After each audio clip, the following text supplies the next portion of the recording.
ગુજરાતમાં વડોદરા થી આવ્યો છું. મુસ્લિમ સમાજનું પવિત્ર રમજાન માસ ચાલુ છે. આજે હું અહીંયા મક્કામાં છું, ઉમરા માટે આવ્યો છું 2 દિવસથી. અને આ યુદ્ધની સ્થિતિ સર્જાઈ છે, જેમાં ગુજરાતના 700-800 લોકો છે અને બીજા આજે આવવાના હતા જે આવી નથી શક્યા.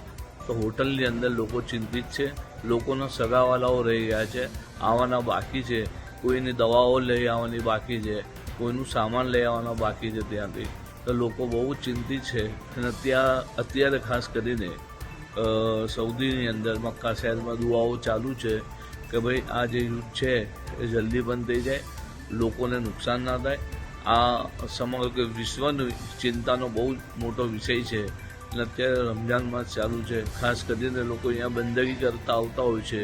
તો બંદગી માટે આવવા માટે રૂકાવટ થતાં લોકોમાં એક ચિંતાનો વિષય છે. ખાસ કરીને દુઆ ગુજારવામાં આવે છે કે આ સ્થિતિ જે સર્જાઈ છે યુદ્ધની એ જલ્દી બંધ થઈ જાય અને સમગ્ર વિશ્વમાં શાંતિ રહે એવી પ્રાર્થના કરી રહ્યા છે.